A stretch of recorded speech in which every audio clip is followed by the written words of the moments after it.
Olá, boa noite a todos, boa noite família, canal Lightworkers, Trabalhadores da Luz. Hoje a gente vai falar sobre algo que é importante compreender e está ligado ao nosso corpo físico e biológico. Esse corpo físico abriga essências que vieram de todas as partes do universo para vivenciar uma experiência humana.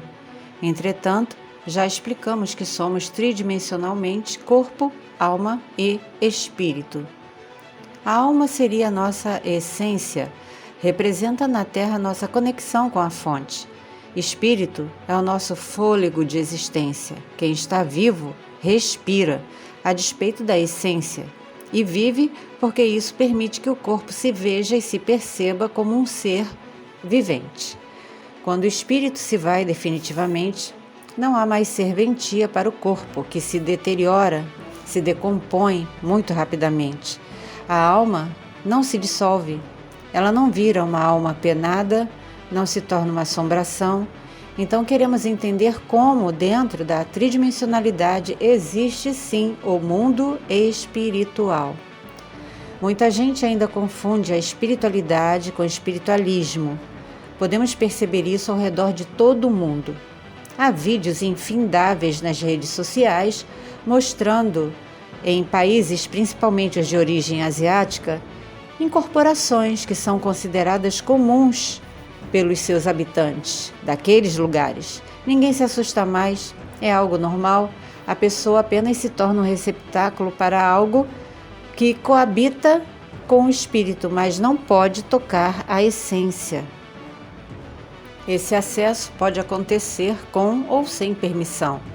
Entenda com maturidade que não estamos aqui evoluindo um conteúdo para ofender a crença de ninguém, porque quem está despertando está passando pela mesma fase que eu passei, desconstrução das velhas crenças.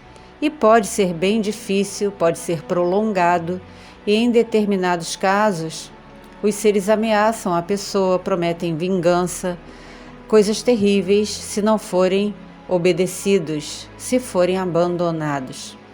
A pessoa, é claro, sofre uma pressão enorme e cocria o que ainda não aconteceu. É porque aquilo que alguém pensa que é, acaba sendo.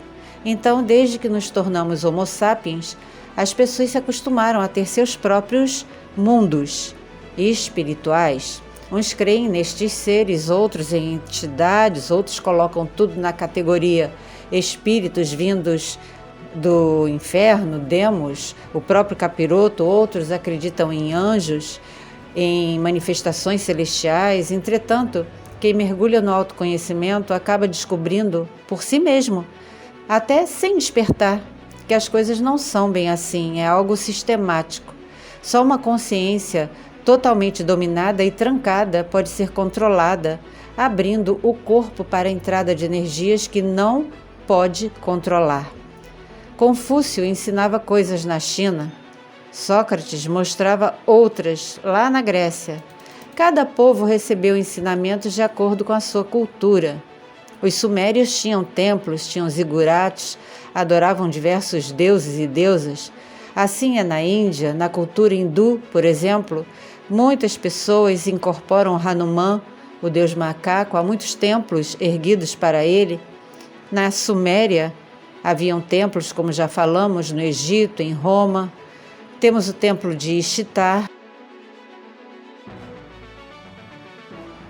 Aqui um exemplo do templo erguido para um determinado deus do Olimpo. Nós temos aqui, mais na América do Sul, os templos erguidos ao sol. Enfim, tudo age separadamente ou vira um grande sincretismo nesse ponto, mas a raiz é a mesma. Alguns vídeos mostram homens e mulheres assumindo até posições impossíveis a um ser humano, quando elas são invadidas dessa forma por seres que se chamam e querem ser conhecidos como ancestrais. Eles são venerados, adorados, respeitados, e tudo é perfeitamente normal dentro do contexto da crença em cada cultura. mas todas possuem um ponto a ligar em comum. Filmes que fazem o corpo assumir formas às quais não estamos acostumados, pessoas virando o pescoço, andando como aranhas, andando no teto, pulando grandes distâncias, com uma força sobre-humana, um olhar diferente, uma voz diferente, parecem ser os mais assustadores. Os que são apenas entretenimento, e na verdade não são apenas isso, alguns podem até ver passando pelo despertar. Mas os que são realmente comprometidos e emanam uma energia contaminada, quem quiser ver até dentro do despertar imediatamente vai sentir essa energia, a energia que aquele conteúdo está comprometido a produzir, e se sentirá mal e não vai querer ver mais. Mas nem todos têm esse tipo de discernimento. É uma escolha, como sempre falamos. Antes que o hominídeo fosse transformado em sapiens, criaram o mundo espiritual. Afinal de contas, os semideuses também queriam governar, e se não podiam competir com o panteão principal, escolheram o submundo. Aí temos vários exemplos: o Hades, inferno, Ereshkigal, irmã de Inanna, com o marido Shamash no submundo sumeriano. Temos Caronte, barqueiro que levava os falecidos pelo preço de 2 moedas de ouro que eram colocadas nos olhos. Então, não queremos fazer um conteúdo muito longo aqui, mas iniciar um assunto para abordá-lo posteriormente com mais informações. Então, para você viver nesse corpo aí, que está se mexendo, você usa o espírito, que se relaciona diretamente, claro, ao mundo espiritual. Há seres bons no mundo espiritual, sim. Há seres maus também. E os anjos?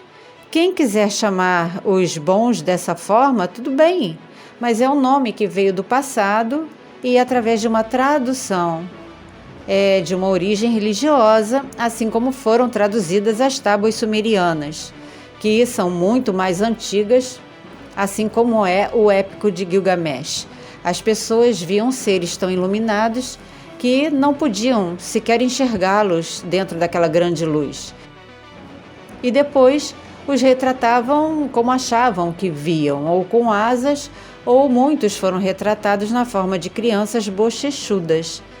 Os maus possuem vários nomes dados pelas culturas, e como nomes são um conjunto de letras e cada letra possui uma vibração específica, produzem uma energia também específica. Então aquilo que é invocado se identifica com a vibração do nome e aceita o convite.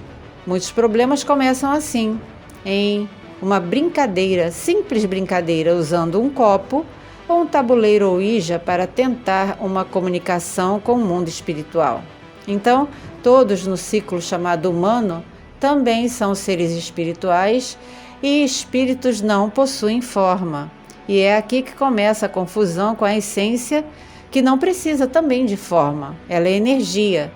Um espírito também emite energia, emite aquele luz voluntário que tais seres negativos recebem porque precisam de algo para se manifestar na 3D. Então, adentrando a tridimensionalidade, tais seres de baixa vibração assumem formas, aparências conhecidas ou não, medonhas ou não, e podem produzir medo através de sombras, coisas que não conhecemos, que nunca vimos ou ouvimos, coisas que podem perturbar, tirar a paz.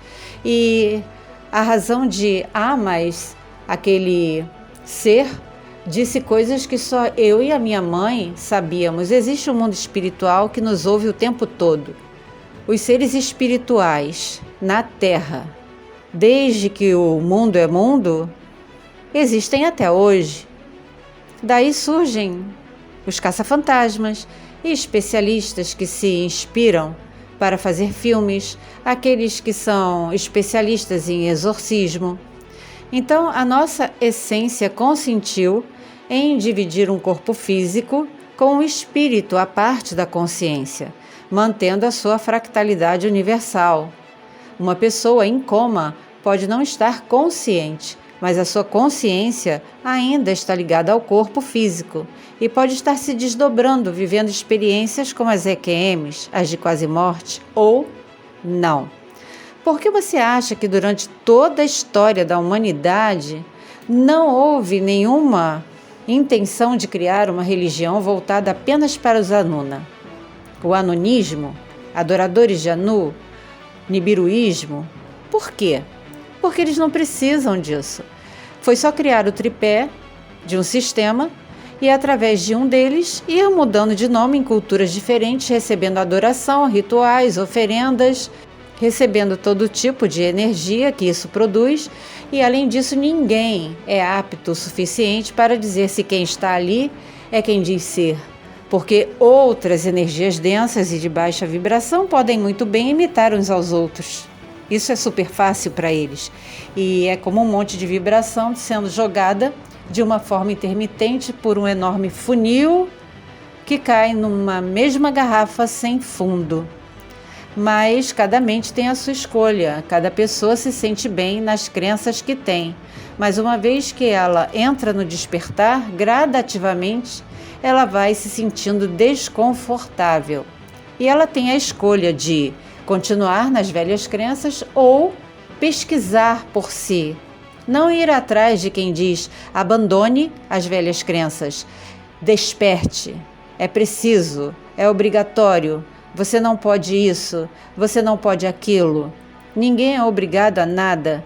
Ninguém é obrigado a cortar laços, vínculos, pactos imediatamente ao iniciar seu processo de despertar. É uma consequência. E fica bem claro que não podem seguir juntos o processo de despertar e a servidão a esses seres de baixa densidade.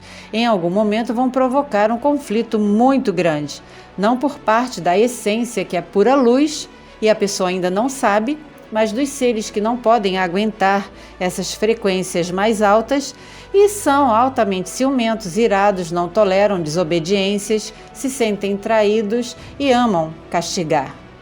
Aguardem o próximo conteúdo que dará continuidade a esse assunto. Estamos preparando uma meditação especial para esses dias de descanso que possa alimentar a nossa essência desperta no início de dias energeticamente turbulentos, para que neles nós possamos realmente descansar. Gratidão àqueles que já nos acompanham, nos apoiam, gratidão àqueles que fazem a mesma coisa de forma independente da plataforma, que trilham conosco a mesma jornada. Muita paz, muito amor, muita sabedoria e discernimento. Sempre questione, sempre pesquise antes de emitir uma opinião, porque, é claro, algumas pessoas que estão no início do despertar ou que não estão despertas não conseguem abrir a mente o suficiente para compreender a programação matricial, principalmente nessa área específica.